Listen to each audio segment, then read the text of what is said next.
Il faut que tu prophétises encore sur un grand nombre de peuples, et de nations, et de langues, et de rois. Apocalypse 10, verset 11. Telle est la mission que nous avons accepté de remplir jusqu'à ce que la terre soit éclairée de la gloire de Dieu.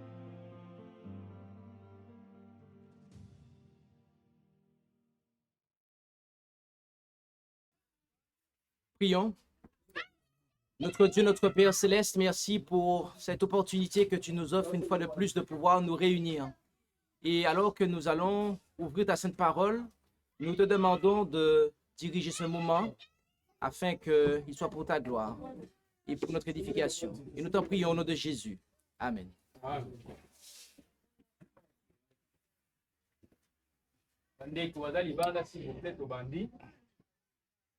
Bien,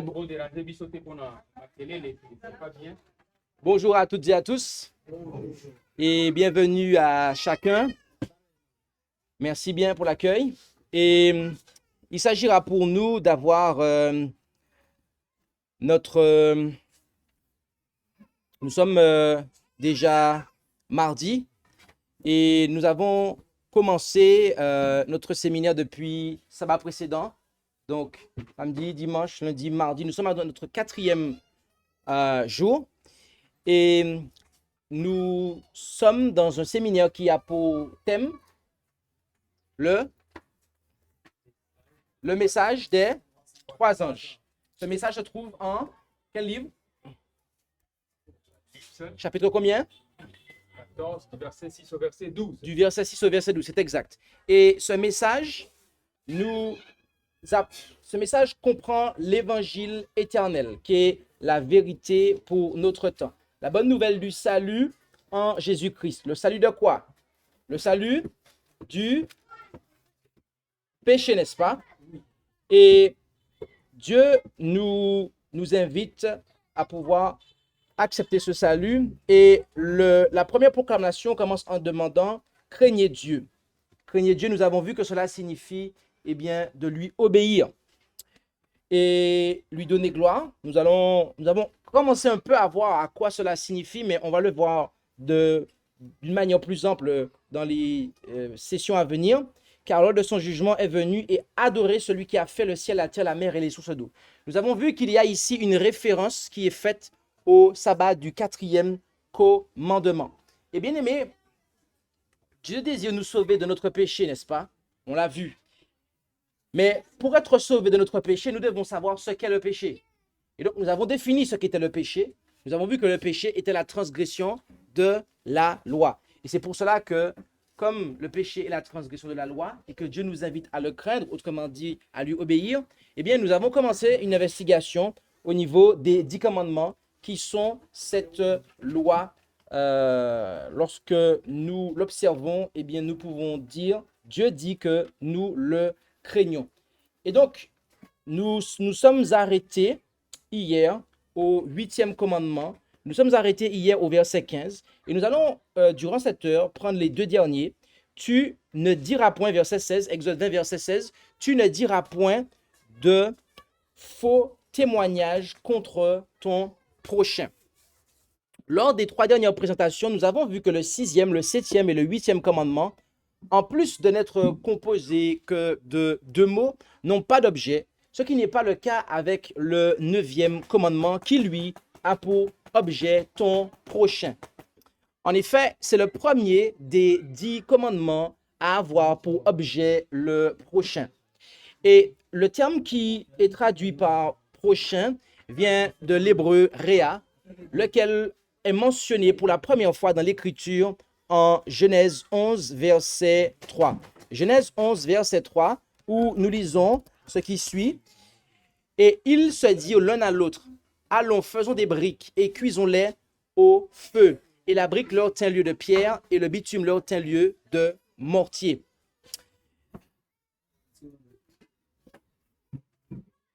Ici, et devrais-je dire ainsi, bien que pouvant désigner un mari en Jérémie 3, verset 20, un ami en Job 2, verset 11, un voisin en Exode 11, verset 2, et un prochain en Exode 2, verset 13, Réa peut simplement désigner quelqu'un d'autre que moi. Et qu'est-ce que le 9e commandement me demande vis-à-vis de mon mari ou mon épouse, mon ami, mon voisin, mon prochain, en clair, au sujet de l'autre? Eh bien, de ne pas dire de faux témoignages contre lui. Durant cette présentation, nous verrons que le faux témoignage peut être de deux genres. Le premier est le genre public et le second est le genre privé. Considérons tout d'abord le faux témoignage public. La formulation du 9e commandement, c'est-à-dire la lettre de la loi, condamne clairement le faux témoignage public, c'est-à-dire le fait de parler sous serment lors d'un procès. En effet, en Deutéronome 19, à partir du verset 15, nous lisons ce qui suit. Un seul témoin ne sera point valable contre un homme pour quelque crime et péché que ce soit, quelque péché qu'on ait commis. Sous la parole de 2 ou de 3 témoins, une chose sera valable. Quand un faux témoin s'élèvera contre quelqu'un pour l'accuser d'infidélité, les 2 hommes qui auront contestation entre eux comparaîtront devant l'Éternel, devant les sacrificateurs et les juges qui seront en ce temps-là. Et les juges s'informeront exactement, et s'il se trouve que ce témoin soit un faux témoin, qu'il ait déposé faussement contre son frère, vous lui ferez comme il avait dessein de faire à son frère. Et tu ôteras le méchant du milieu de toi. Et les autres l'entendront et craindront, et ils ne feront plus de semblable méchanceté au milieu de toi. Cette portion du Code civil d'Israël doit retenir notre attention, bien-aimés. Et ce, si nous voulons bien comprendre le 9e commandement. Tout comme à l'époque d'Israël ancien, les systèmes judiciaires modernes font appel à des témoins. Et lorsqu'il n'y a pas de preuves matérielles, l'intégralité de la procédure judiciaire dépend entièrement de la validité des déclarations des témoins. En Israël, les témoins d'un crime passible de mort devaient être les premiers à exécuter la peine. En effet, en Deutéronome 17, à partir du verset 6, nous lisons que c'est sous la parole de 2 ou 3 témoins que sera mis à mort celui qui devra mourir. Et il ne sera pas mis à mort sous la parole d'un seul témoin. La main des témoins, verset 7, sera la première sur lui pour le faire mourir, et ensuite la main de tout le peuple. Tu ôteras ainsi le méchant du milieu de toi. Ainsi, pour bien fonctionner, une société a besoin d'un système et de procédures judiciaires fiables, capables de rendre des décisions équitables. En d'autres termes, l'équité du système judiciaire d'une société dépend de l'intégrité de son peuple. Mais tout comme à l'époque d'Israël ancien, quand bien même la loi des nations modernes serait juste et bonne, quand bien même les juges seraient impartiaux et intègres, le procès tout entier peut être miné si les témoignages dont disposent les juges sont faux, ce qui est une chose grave. Mais cela est encore plus grave si le crime dont est chargé l'accusé est passible de mort, car à ce moment-là, le ou les faux témoins ne sont rien de moins que les meurtriers, et ce d'après ce que Dieu déclare lui-même en Lévitique 19, verset 16, où il est dit « Tu ne répandras point de calomnie parmi ton peuple, tu ne t'élèveras point contre le sang de ton prochain, je suis l'Éternel. » Ainsi, rendre un faux témoignage peut revenir à transgresser la lettre du 6e commandement, c'est-à-dire à être coupable d'avoir versé le sang, autrement dit d'avoir commis un meurtre. Et l'une des particularités de ce péché est qu'il peut être perpétré sous l'effet de la masse. En effet, en Exode 23, à partir du verset 1er, nous lisons ce qui suit. Exode 23, à partir du verset 1er, « Tu ne sèmeras point de faux bruit, ne prête point la main au méchant pour être faux témoin. Tu ne suivras point la multitude pour faire le mal. Et lorsque tu témoigneras dans un procès, tu ne te détourneras point pour suivre le grand nombre et pervertir le droit. Tu ne favoriseras point le pauvre en son procès. » Le faux témoignage peut être commandité. Et c'est ce dont Jézabel s'est rendu coupable en mandatant de faux témoins pour que Naboth soit lapidé afin que son champ revienne à Akab, comme on peut le voir en 1 Roi 21, versets 10 et 13. Et c'est ce dont les principaux sacrificateurs, les anciens et tout le Sanhédrin se sont rendus coupables en cherchant de faux témoins contre Jésus pour le faire mourir, comme on peut le voir en Matthieu 26, versets 59 et 60. Et c'est encore ce dont des membres de plusieurs synagogues se sont rendus coupables en produisant de faux témoins contre Étienne, lequel a fini par être lapidé en Actes 6 et 7. Revenons maintenant en Deutéronome 19. Concernant le faux témoin, le verset 19 déclare « Vous lui ferez comme il avait dessein de faire à son frère ». Que signifient ces paroles? La suite du verset nous le dit. Tu ôteras le méchant du milieu de toi. Nous pourrions penser qu'il s'agit de mettre à l'écart le faux témoin de façon à signaler à l'ensemble du peuple qu'il ne fallait plus lui accorder de crédit.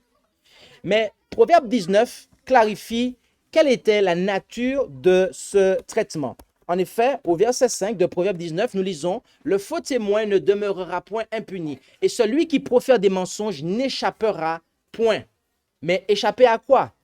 Considérons le verset 9 du même chapitre. « Le faux témoin ne demeurera point impuni, et celui qui profère des mensonges périra. » Le terme traduit par périra ici vient de l'hébreu avad, lequel est traduit par détruirait en Lévitique 23, verset 30, où il est dit « Et toute personne qui fera ce jour-là, donc le jour des expiations, une œuvre quelconque, je la détruirai du milieu de son peuple. » Tout comme les Israélites qui, durant le jour des expiations, n'humiliaient pas leurs âmes, étaient passibles de mort.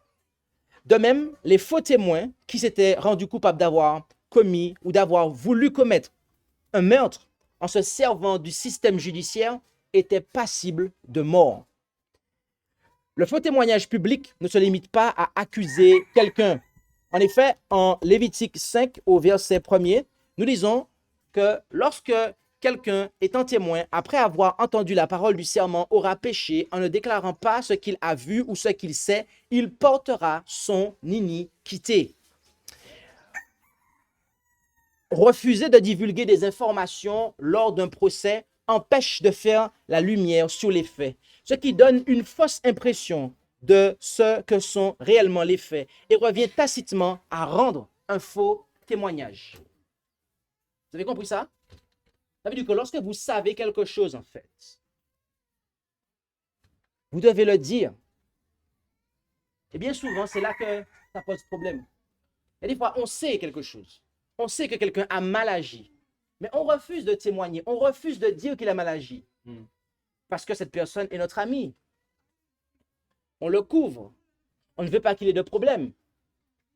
Mais quand on fait ça, on est un faux témoin, en fait. On est un faux témoin, en fait. Et Dieu nous demandera des comptes pour ça, en fait. Pour ne pas avoir dénoncé le mal. Je connais des gens qui font ça, qui ont fait ça, en fait. Des gens avaient répandu des calomnies sur quelqu'un, en fait. Ils avaient répandu, en fait. Et on leur a demandé de dire c'était qui avait dit ça, en fait. Ah non, on ne veut pas dire, en fait. On ne veut pas dire c'est qui a dit ça. On ne veut pas avoir de problème, en fait. C'est très grave. Très, très grave. Le faux témoignage privé. Face à la lettre de la loi, il se pourrait que notre témoignage public ait toujours été fidèle devant les juges, de sorte que nous n'ayons jamais perturbé l'ordre social.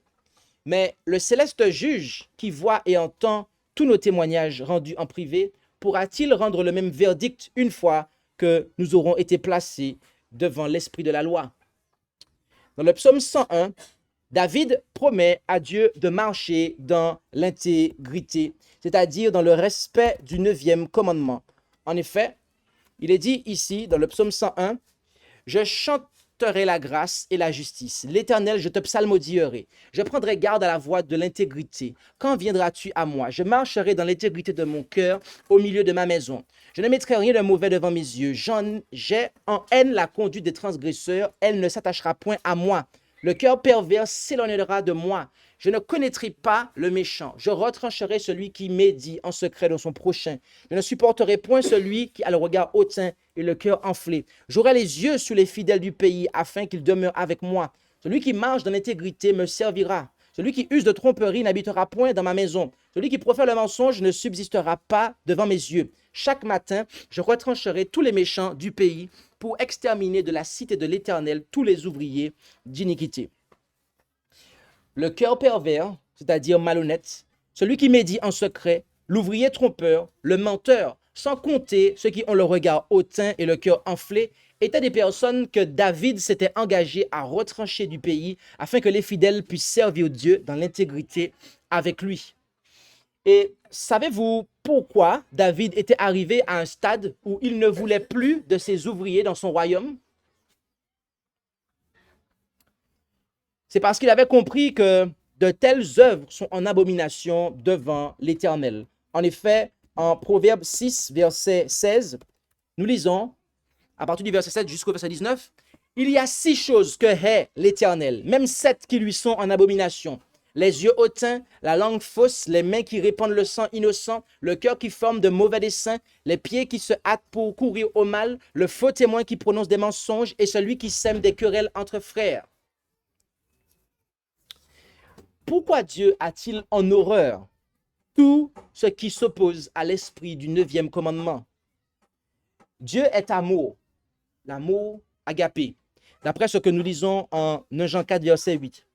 Et lorsque l'apôtre Paul a défini l'agapé, l'amour agapé, en 1 Corinthiens 13, il précisa que l'une des caractéristiques de cet amour est de ne pas se réjouir dans l'injustice, mais de la vérité, au verset 6 de Corinthiens 13. Or, c'est précisément là que le faux témoin diffère d'avec Dieu. En effet, en Proverbe 26, au verset 28, nous lisons « La langue fausse hait celui qu'elle a abattu, et la bouche qui flatte fait tomber. » Bien-aimés, ne pensez jamais que celui qui profère un mensonge vous aime. Ne pensez jamais que celui qui vous ment, ne serait-ce que dans votre intérêt, en fait, vous aime. Lorsque nous avons considéré l'esprit du 6e commandement, qui nous dit « Tu ne tueras point », nous avons vu que le simple fait d'avoir de la haine envers notre prochain était l'esprit même du meurtre. Le verset que nous nous apprêtons à considérer va nous permettre de, comme qui dirait, zoomer sur la relation entre la haine et le meurtre. En effet, Proverbe 25, au verset 18, nous dit « L'homme qui porte un faux témoignage contre son prochain est comme un marteau, une épée et une flèche aiguë. » Le faux témoignage, bien-aimé, se trouve sur le chemin qui va de la haine vers le meurtre physique. Ceux qui marchent sur ce chemin sont véritablement les enfants du diable. En effet, en Jean 8, verset 44, nous lisons « Le père dont vous êtes issus, c'est le diable, et vous voulez accomplir les désirs de votre père. Il a été meurtrier dès le commencement, et il n'a point persisté dans la vérité, parce qu'il n'y a pas de vérité en lui. Lorsqu'il dit le mensonge, il parle de son propre chef, car il est menteur et le père du mensonge. » En effet, porter un faux témoignage, c'est-à-dire mentir, calomnier, est le crime qui permet d'anéantir celui que l'on déteste sans porter les mains sur lui, sans planter un couteau dans son corps, sans tirer une balle dans sa tête. Mais calomnier quelqu'un en privé peut avoir des conséquences tout aussi graves que le faux témoignage public devant un tribunal. En effet, la calomnie privée peut ruiner un homme, le rendre fou et même le conduire au suicide. Si je vous dis cela, c'est non seulement parce que la Bible nous le montre, mais également parce que je connais des personnes qui ont été ruinées, rendues fous et poussées au suicide à cause de campagnes de calomnie. Et le comble dans cette affaire est que ceux qui écoutent les paroles mensongères ainsi que la langue qui calomnie sont eux-mêmes des méchants et des menteurs. En effet, en Proverbe 17, verset 4, nous lisons que le méchant est attentif à la lèvre injuste et le menteur écoute la langue qui calomnie. Vous avez noté ça? Proverbe 17, verset 4. Oh, on pensait que les menteurs, c'était uniquement ceux qui mentaient en fait, et que ceux qui écoutaient n'étaient pas coupables. Mais la Bible déclare que ceux qui écoutent les mensonges, ceux qui écoutent les calomnies sont eux-mêmes des menteurs en fait.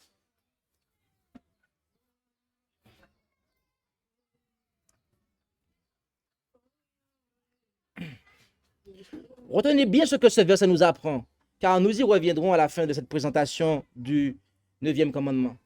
Ceux qui prêtent attention aux mensonges sont, en général, ceux qui colporteront à leur tour les mensonges. C'est pour ça qu'ils l'écoutent, en fait. Et c'est contre toute cette équipe de menteurs, ceux qui les prononcent et ceux qui les écoutent, que s'adresse le psaume 62 à partir du verset 4 jusqu'au verset 6. Jusqu'à quand vous jetterez-vous sur un homme pour le détruire tous ensemble, comme un mur qui penche, comme une clôture ébranlée? Ils ne font que consulter pour le faire tomber de son élévation. Ils se plaisent aux mensonges de leur bouche. Ils bénissent, mais dans leur cœur, ils maudissent. Mon âme repose, toi, sur Dieu seul, car mon attente est en lui. En résumé, calomnier quelqu'un, médire d'une personne, revient à médire de la loi. Et c'est ce que Jacques nous enseigne au chapitre 4 de son épître, Jacques 4, verset 11. Frères, ne médisez point les uns des autres. Celui qui médit d'un frère et qui condamne son frère médit de la loi et juge la loi. Or, si tu juges la loi, tu n'es point observateur, mais juge de la loi. Bien-aimé, persister dans la médisance est quelque chose de très grave, car d'après l'apôtre Paul, cela annule l'œuvre du scellement opérée par l'Esprit. En effet, en Éphésiens chapitre 4, rendons-nous en Éphésiens chapitre 4, lors de la présentation précédente, nous avions considéré le verset 28. Considérons maintenant le verset 29 et 32. Éphésiens 4, verset 29 et jusqu'au verset 32.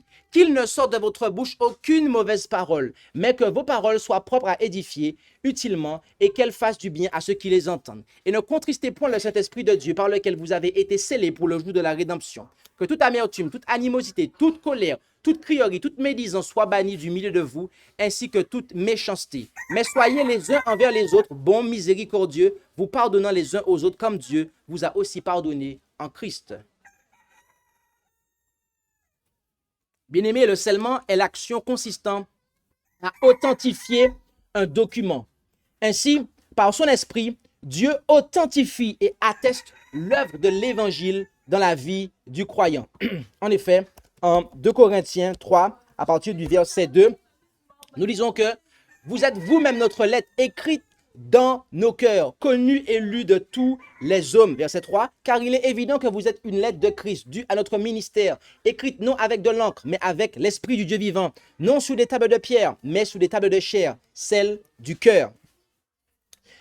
Apocalypse chapitre 7 nous présente une œuvre de scellement spéciale. Une fois cette œuvre terminée, Jean nous dit que le nombre de croyants ayant été scellés s'élève à 144 000. Concernant ce groupe de personnes, Jean nous communique davantage d'informations au chapitre 14. Et en effet, en Apocalypse 14, à partir du verset 1er, il nous est dit « Je regardais ensuite et voici, l'agneau se tenait sur la montagne de Sion et avec lui 144 000 personnes qui avaient le nom de son Père écrit sur leur front.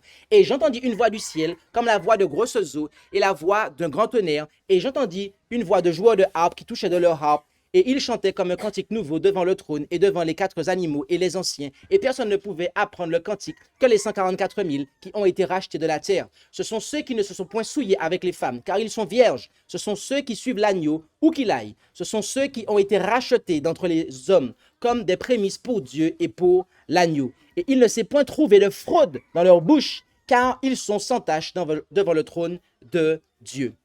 Notez qu'il est dit au verset 5 que ces personnes n'ont pas de fraude dans leur bouche. Et l'une des raisons de cette pureté nous est révélée au verset 4. Ils ne se sont point souillés avec les femmes. Dans la Bible, une femme vierge est le symbole d'une église pure, tandis qu'une prostituée sert à symboliser une église apostate. Une église pure apporte la croissance spirituelle par le lait spirituel pur de la parole, comme on peut le voir en 1 Pierre 2, verset 2. Tandis qu'une église apostate enivre spirituellement le monde par le vin de ses fausses doctrines, comme on peut le voir en Apocalypse 14, verset 6 et Apocalypse 18, verset 3. Ainsi, le verset 4 d'Apocalypse 14 nous dit que les 144 000 croyants ne se sont point souillés avec les fausses doctrines des églises apostates. Notre Seigneur Jésus-Christ déclara « Sanctifie-les par ta vérité, Je reprends. Notre Seigneur Jésus-Christ déclara, sanctifie-les par ta vérité. Ta parole est la vérité. Jean 17, verset 17. Bien-aimé, l'erreur n'a jamais, ne peut pas et ne pourra jamais sanctifier personne. Ainsi, les ministres de l'Évangile qui baptisent par aspersion, qui enseignent les hommes à transgresser les commandements de Dieu, notamment en adorant la Trinité, les idoles, à sanctifier le dimanche plutôt que le sabbat, à croire en l'immortalité de l'âme, et qui corrompent la foi de Jésus en enseignant des hérésies. Ces personnes sont de faux témoins et transgressent de ce fait le 9e commandement. Et voyez-vous, tant qu'ils prendront plaisir à la calomnie ou aux fausses doctrines, l'Esprit ne pourra pas sceller les croyants, car ces derniers auront refusé d'être sanctifiés par la vérité. En fait, ils auront reçu un esprit d'égarement du fait de n'avoir pas reçu l'amour de la vérité. Bien-aimés, 144 000 personnes doivent se tenir avec l'agneau sur la montagne de Sion. Voulez-vous en faire partie? Si, comme moi, votre réponse est oui, alors prêtons bien attention aux paroles du psaume 15. Éternel, qui séjournera dans ton tabernacle? Qui habitera sur la montagne de ta sainteté? C'est celui qui marche dans l'intégrité et qui pratique la justice, qui dit la vérité telle qu'elle est en son cœur, qui n'emploie pas sa langue à médire, qui ne fait point de mal à son prochain et ne jette point l'opprobre sur son voisin, qui regarde avec dédain l'homme méprisable et honore ceux qui craignent l'Éternel. Et s'il a juré, fût-ce à son dommage, il n'y change rien et ne donne point son argent à usure et ne prend point de présent contre l'innocent. Celui qui fait ces choses ne sera jamais ébranlé. Amen. Plaise à Dieu que nous ne soyons jamais ébranlés en ayant une langue constamment véridique. Le commandement suivant, qui est le 10e et dernier, nous dit au verset 17, donc nous allons maintenant passer au 10e et dernier commandement, tu ne convoiteras point la maison de ton prochain. Tu ne convoiteras point la femme de ton prochain, ni son serviteur, ni sa servante, ni son bœuf, ni son âne, ni aucune chose qui soit à ton prochain. La première chose qu'il nous faut établir quand on considère le 10e et dernier commandement, et que je vous demande de garder à l'esprit durant toute la suite de cette présentation, c'est que contrairement à la lettre des 4 commandements précédents, le 10e ne cible pas un acte, mais un désir. Comme le 9e, notez que ce commandement a un objet. Autrement dit, notez qu'il ne dit pas simplement « tu ne convoiteras point ». En effet, cela n'aurait eu aucun sens, étant donné que le terme traduit par « convoitera », lequel vient de l'hébreu « hamad », est employé de manière permissive et même recommandable. Et c'est ce que nous voyons, en effet, dans le psaume 68, au verset 17. Pourquoi vous élevez-vous, monts et cimes nombreuses, contre la montagne que Dieu a choisie pour sa demeure? L'Éternel y habitera pour jamais. D'accord? Le terme hamad ici, il est traduit par choisi. Dieu lui-même convoite. Dieu lui-même, il a convoité en fait cette montagne. Il l'a choisie. Il éprouva cela. Et nous devrions tous éprouver cela pour Jésus-Christ, n'est-ce pas? En effet, en Ésaïe 53, à partir du verset 1er, nous lisons « Qui a cru à notre message et à qui le bras de l'Éternel a-t-il été révélé? Il est monté devant l'Éternel comme un rejeton, comme une racine qui sort d'une terre desséchée. Il n'a ni beauté ni éclat qui nous le fasse regarder, ni apparence qui nous le fasse désirer. » Ici, hamad, qui dans le dernier commandement des 10 est traduit par convoitera, de l'expression tu ne convoiteras point, eh bien, est ici traduit en Ésaïe 53, verset 2 par désirer. C'est parce qu'ils n'ont pas désiré l'humble Jésus que les Juifs l'ont mis à mort et ont ensuite été rejetés en tant que nation. Ainsi, dans l'Ancien Testament, hamad n'est en lui-même pas une mauvaise chose. Le fait de convoiter, de désirer, n'est en soi pas mauvais. OK? Et il en est de même dans le Nouveau Testament. En effet, rendons-nous en Romains 13, verset 9. Romains 13, verset 9, où il est dit, en effet, les commandements, tu ne commettras point d'adultère, tu ne tueras point, tu ne déroberas point, tu ne diras point de faux témoignages, tu ne convoiteras point, et tout autre commandement, tout cela se résume dans cette parole, tu aimeras ton prochain comme toi-même. Le terme traduit par convoitera ici vient du grec episumeo, lequel Jésus employa en Luc 22, verset 15, où nous lisons, et il leur dit, j'ai fort désiré. Ici, désiré est traduit par episumeo, d'accord? Ou tout du moins, episumeo est traduit par désiré, devrais-je dire. J'ai fort désiré de manger cette Pâque avec vous avant que je souffre. Okay? Jésus lui-même éprouva cela, tout comme les anges. En effet, en 1 Pierre 1, verset 1 et 2, où verset 12, excusez-moi, j'ai dit 1 et 2, mais c'est verset 12, 1 Pierre 1, verset 12, et il leur fut révélé que ce n'était pas pour eux-mêmes, à savoir les prophètes, mais pour nous, qu'ils étaient dispensateurs de ces choses qui vous ont été annoncées, maintenant par ceux qui vous ont prêché l'évangile, par le Saint-Esprit envoyé du ciel, et dans lesquels les anges désirent, episumeo, plonger leur regard. D'accord? Les anges, bien-aimés, désirent plonger leur regard dans le plan du salut. Et les hommes qui souhaitent faire avancer ce dernier désirent eux aussi une bonne chose. En effet, en 1 Timothée 3, verset 1, il est dit, cette parole est certaine. Si quelqu'un aspire, episumeo, à être évêque, ok, il désire une œuvre excellente. Alors, je me suis trompé ici. Episumeo est traduit par désirer et non pas par aspirer. D'accord? Donc, ici, episumeo est traduit par désir. Ainsi, que ce soit avec Dieu, Jésus, les anges ou les hommes, nous voyons que de l'Ancien au Nouveau Testament, le désir ou le fait de prendre plaisir n'est pas une mauvaise chose en soi. Mais alors, quand est-ce que cela devient une mauvaise chose? Quand est-ce que cela devient une transgression du 10e commandement? La lettre de ce commandement nous dit que c'est lorsque l'objet du désir est la propriété exclusive de mon prochain. Considérons donc d'abord la lettre de ce commandement, c'est-à-dire l'origine du péché contre mon prochain. La maison dont nous parle le 10e commandement n'est pas l'édifice dans lequel un homme habite avec sa famille, mais bel et bien sa famille, toutes celles et ceux qui sont sous sa responsabilité et ce qui lui appartient. En effet, le terme qui est traduit par maison en Exode 20, verset 17, vient de l'hébreu bayit, lequel est employé pour la première fois dans l'Écriture en Genèse 7, verset 1, lorsque l'Éternel déclare à Noé, entre dans l'arche avec toute ta famille, car je t'ai vu comme juste devant moi dans cette génération. Et certaines versions disent avec ta maison. Donc c'est la famille.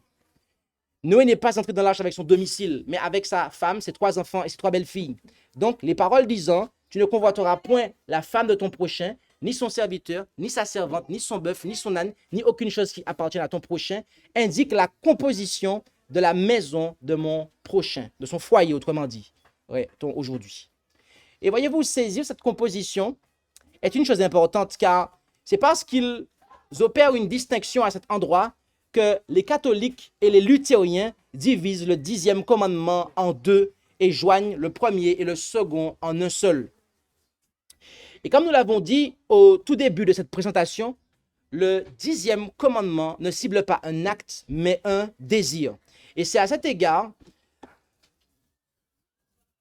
nous devons bien prêter attention aux conseils que nous lisons en Proverbe 4, verset 23. Rendons-nous en Proverbe 4, verset 23, où il nous est dit « Garde ton cœur plus que toute autre chose qu'on garde, car c'est de lui que procèdent les sources de la vie. » Entretenir de mauvaises pensées entraînera de mauvais désirs, lesquels, avec le temps, donneront naissance à de mauvaises actions. Ainsi, lorsque la lettre du 10e commandement dit « Tu ne convoiteras point la maison de ton prochain » avec ce qu'elle contient, ni aucune autre chose qui soit à ton prochain, il nous met en garde contre le point de départ du vol, qui interdit par le 8e commandement, de l'adultère, qui est interdit par le 7e commandement, mais aussi du meurtre et du faux témoignage qui sont bien souvent motivés par les possessions d'autrui. En fait, c'est ce que les gens désirent qui caractérise la société dans laquelle ils vivent. En effet, les personnes capables de réfréner leurs désirs, de sorte que ces derniers soient limités aux objets qu'ils devraient désirer, sont des personnes qui contribuent au bien de la société. En revanche, celles et ceux qui donnent libre cours à leurs désirs, de sorte que ces derniers se portent sur des objets qu'ils ne devraient pas désirer, sont des personnes qui participent à la dégradation de la fibre morale de notre société. Ainsi, le 10e commandement est présenté comme étant la dernière parole de l'Alliance, car il indique qu'une mauvaise disposition intérieure est la racine d'autres violations de l'Alliance de Dieu. Mais il y a plus.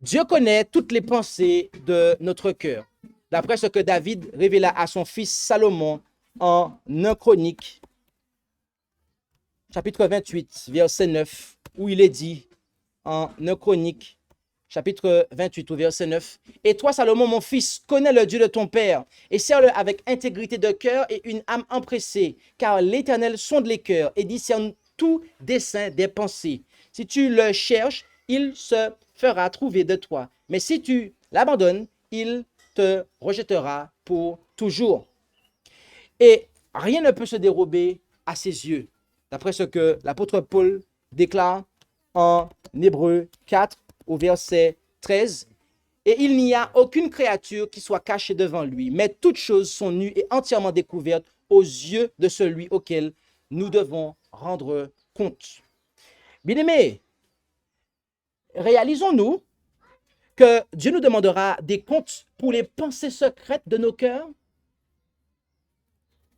Dieu se préoccupe moins de l'acte extérieur que de la pensée qui est à l'origine de l'action. C'est pourquoi nous pouvons affirmer que les pensées mêmes de nos cœurs relèvent de la juridiction de la loi de Dieu et que nous sommes aussi responsables d'elles que de nos actions. La plupart des codes se limitent aux actes.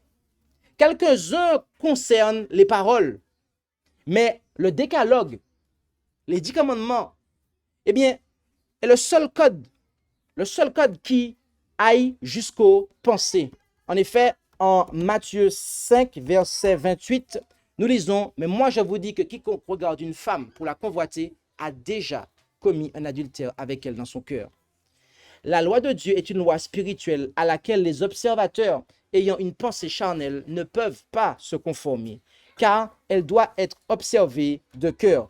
Ainsi, c'est ce qu'on lit en Deutéronome 26 à partir au verset 16. « Aujourd'hui, l'Éternel ton Dieu te commande de pratiquer ses statuts et ses ordonnances. Prends donc garde à les pratiquer de tout ton cœur et de toute ton âme. » Après avoir dressé cette analyse de la lettre du 10e commandement, laquelle est déjà spirituelle en soi, considérons maintenant l'esprit de ce commandement, c'est-à-dire sa signification telle qu'elle n'apparaît pas de prime abord. Et cette partie-là, nous l'intitulerons « L'origine de tout péché ». Rappelez-vous que le terme traduit par convoitera en Exode 20, verset 17 vient de l'hébreu hamad et que son équivalent grec est épisouméo. Maintenant, rendons-nous en Romains 7, versets 7 et 8 et considérons la profondeur que l'apôtre Paul vit dans le 10e commandement, où il est dit « Que dirons-nous donc? La loi est-elle la cause du péché? Nullement. Au contraire, je n'ai connu le péché que par la loi, car je n'eusse point connu la convoitise si la loi ne dit « Tu ne convoiteras point ». Mais le péché, prenant occasion du commandement, a produit en moi toutes sortes de convoitises, car sans la loi, le péché est mort.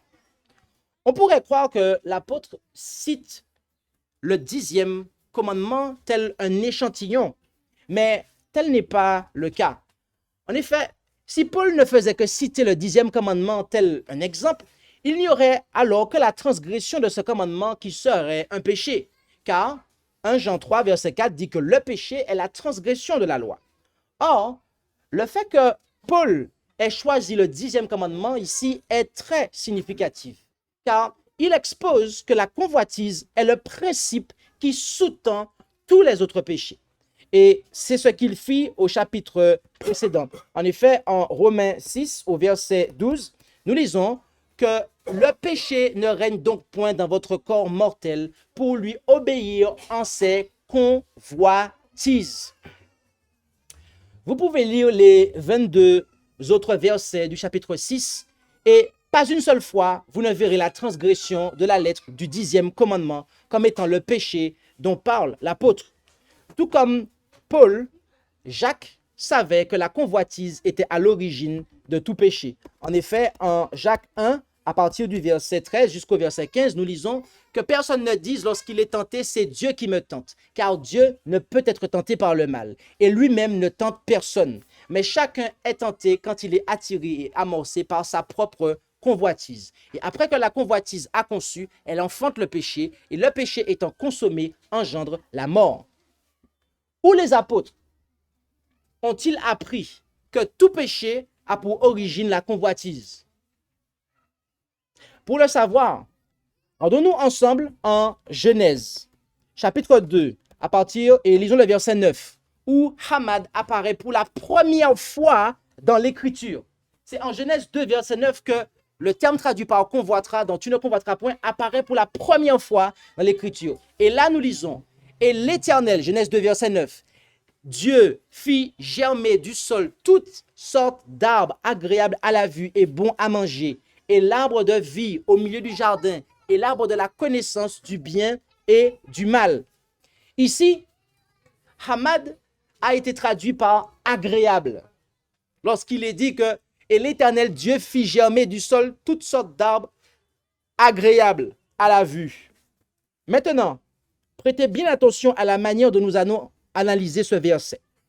Dieu est celui qui fit germer du sol du jardin d'Éden tous les arbres qui composaient ce dernier. Tous les arbres que Dieu fit germer étaient agréables à la vue et bons à manger. Et parmi ces arbres agréables à voir et bons à manger se trouvait l'arbre de vie, mais aussi l'arbre de la connaissance du bien et du mal.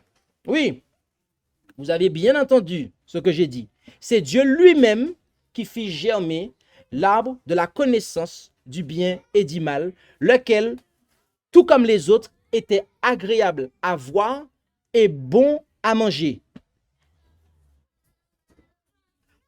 Comprendre ce que je viens de dire est très important. Mais avant d'aller plus loin, il me faut clarifier mon propos. En m'écoutant dire ce que je viens de dire là, il y a quelques secondes de cela, vous devez penser que je suis un hérétique. Car vous vous dites que je suis en train d'enseigner que c'est Dieu qui a introduit la connaissance du bien et du mal. Mais je n'ai jamais dit que la connaissance du mal fut introduite par Dieu. Mais que c'est Dieu qui fit germer l'arbre que l'Écriture nomme arbre de la connaissance du bien et du mal. Et pour bien comprendre cette différence, il faut saisir la signification du nom de cet arbre. En effet, en Genèse 2, versets 16 et 17, Dieu autorisa Adam et Ève à manger du fruit de tous les arbres du jardin, sauf celui de la connaissance du bien et du mal. Cet arbre fut appelé ainsi car en mangeant de son fruit, l'homme obtiendrait l'expérience de la désobéissance, la connaissance du péché, c'est-à-dire du mal, laquelle viendrait mettre un terme à l'expérience paisible de l'obéissance, la connaissance de la justice, c'est-à-dire du bien. Mais alors, si cet arbre était agréable à voir et son fruit bon à manger, pourquoi Dieu interdisait-il à Adam et Ève d'en manger?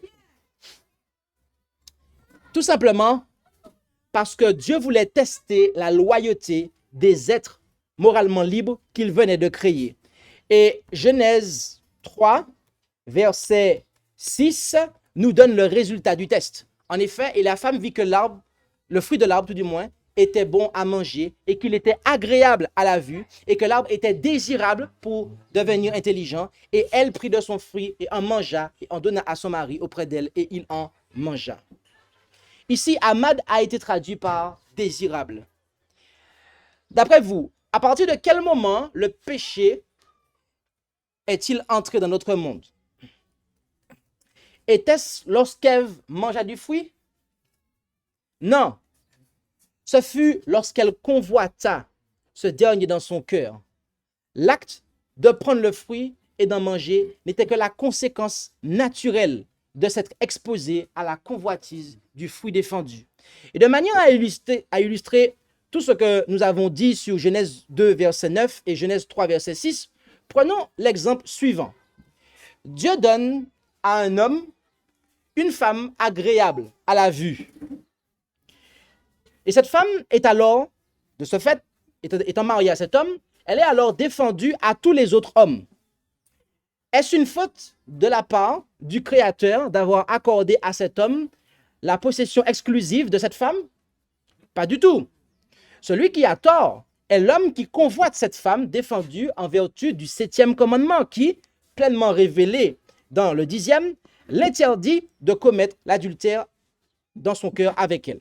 Ainsi, l'interdiction de convoiter la femme de cet homme est tout aussi importante que l'interdiction qu'avaient Adam et Ève de manger de l'arbre dont nous parle Genèse 2, verset 17. Car la femme de cet homme était tout aussi défendue que l'arbre.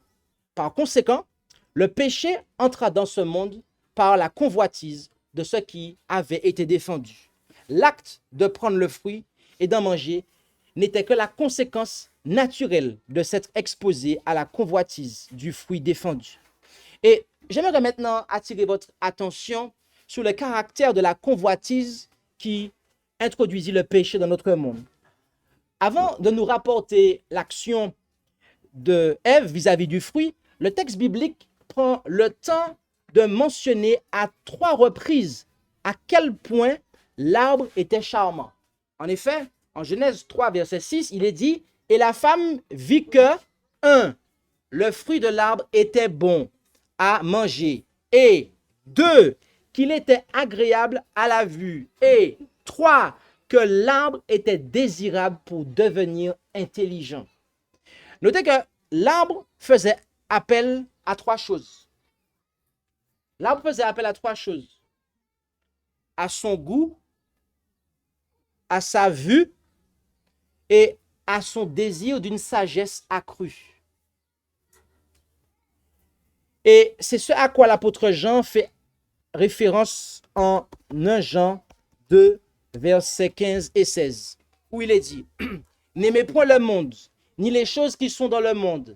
Si quelqu'un aime le monde, l'amour du Père n'est point en lui. » Verset 16. « Car tout ce qui est dans le monde, la convoitise de la chair, la convoitise des yeux et l'orgueil de la vie ne vient point du Père, mais du monde. »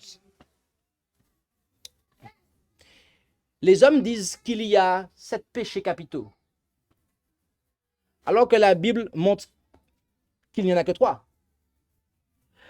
Le temps me manquerait pour dresser un exposé complet de ce verset de 1 Jean 3, versets 15 et 16.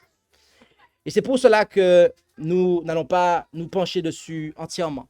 Mais pour l'heure, nous devons établir le constat suivant. Les premiers mondains, Adam et Ève, étaient des observateurs du sabbat. Les premiers mondains, les premières personnes que l'on peut qualifier d'avoir été des mondains, puisque 1 Jean 2, versets 15 et 16, dit que l'amour du monde, ils ont convoité en fait, ils avaient l'amour du monde est venu en eux. C'était des observateurs du sabbat en fait. Ils observaient le sabbat. Adam et Ève étaient les premières personnes à observer le sabbat sur terre. En fait. Lorsqu'ils ont péché là, ils étaient des observateurs du sabbat en fait. Quoi? Ah, mais j'y viens tout de suite. J'y viens tout de suite. Si je dis cela, c'est pour que vous réalisiez à quel point la convoitise de ce qui est défendu peut faire déchoir les enfants de Dieu, en fait. Je souligne que Adam et Ève étaient des observateurs du sabbat pour que vous puissiez réaliser à quel point la convoitise de ce qui est défendu peut faire déchoir les enfants de Dieu. Et cela est tout sauf une petite chose, bien-aimés. Ce sont les désirs égoïstes qui corrompent notre disposition intérieure Et du fait que celle-ci se traduit souvent en action, cette convoitise motive bien d'autres péchés à en croire les paroles de Jésus. En effet, en Marc 7, à partir du verset 20 jusqu'au verset 23, il est dit, il disait donc, ce qui sort de l'homme, c'est ce qui souille l'homme. Car du dedans, c'est-à-dire du cœur des hommes, sortent les mauvaises pensées, les adultères, les fornications, les meurtres, les larcins, la cupidité, les méchancetés, la fraude, l'impudicité, l'œil envieux, la médisance, la fierté, la folie. Tous ces vices sortent du dedans et souillent l'homme. Mais alors, que pouvons-nous faire contre la mauvaise convoitise? En nous disant, tu ne convoiteras point, Dieu nous fait comprendre que nous ne sommes pas les esclaves sans défense de nos désirs charnels.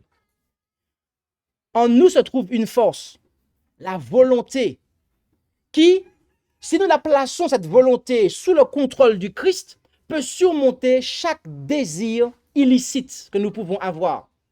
Ce qui implique que l'homme est un agent moralement libre. Et c'est en tant qu'agent moralement libre que Dieu nous demande de prendre le contre-pied de la convoitise naturelle en nous contentant de ce qu'il a placé à notre disposition. En effet, en 1 Timothée 6, verset 6, nous lisons « Or, c'est un grand gain que la piété avec le contentement d'esprit. »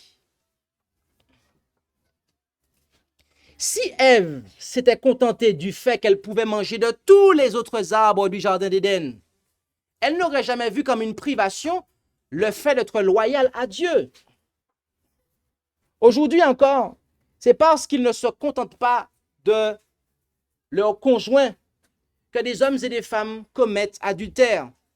C'est parce qu'ils ne se contentent pas de leur salaire que des hommes et des femmes dérobent, mentent et tuent. Et c'est parce que, eh bien, on convoite certaines choses parfois, eh bien, qu'on transgresse le sabbat, en fait. Mais nous devrions désirer avec ardeur les dons les meilleurs. Oui, voilà ce que nous devrions convoiter, désirer. 1 Corinthiens 12, verset 31, où il nous est dit ce qui suit. Or, désirez avec ardeur les dons les meilleurs, et je vais vous montrer une voie encore plus excellente. Après avoir présenté différents dons spirituels au chapitre 12 de Corinthiens, l'apôtre Paul nous présente le don de l'amour agapé. Combien d'entre nous aspirent, désirent, convoitent à aimer comme Dieu aime? Bien-aimés, nous devrions aspirer à cela. Parce que ce qui fit tomber Lucifer, c'est le fait qu'il convoita la gloire de Dieu et pas son caractère. Lucifer convoita la gloire de Dieu, la position de Dieu, l'autorité de Dieu. C'est là qu'il pécha. Il aurait dû convoiter le caractère de Dieu.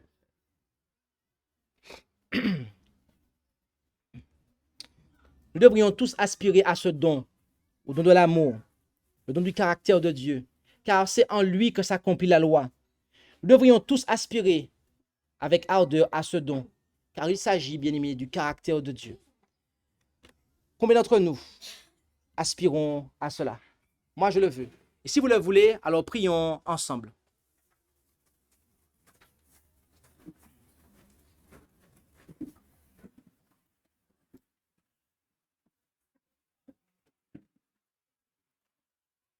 Notre Dieu, notre Père Céleste, merci pour cette révélation de ta volonté, de ta loi, qui nous montre, eh bien, l'amplitude de ton caractère. Et tu nous fais savoir, eh bien, que tu veux que nous puissions aimer la vérité, qu'elle soit dans notre cœur, et que tu désires que nous puissions aspirer à avoir ton caractère, à avoir cet amour, de sorte que nous ne puissions rien désirer de mauvais. Alors, bénis chacun d'entre nous, Père Céleste. Veuille fortifier notre volonté, car tu nous dis que je puis tout par Christ qui me fortifie. Alors puissions-nous placer cette volonté entre les mains de Jésus afin qu'il puisse la fortifier et que nous cessions d'être les esclaves de nos désirs charnels. Bénis chacun d'entre nous, Père Céleste. Nous t'en prions au nom de Jésus. Amen.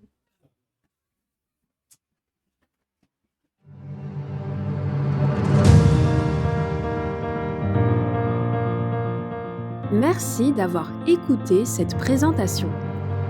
Si vous souhaitez prendre part à la mission que Jésus-Christ confia à notre Église, contactez-nous via les coordonnées présentes sur la page à propos de notre chaîne YouTube.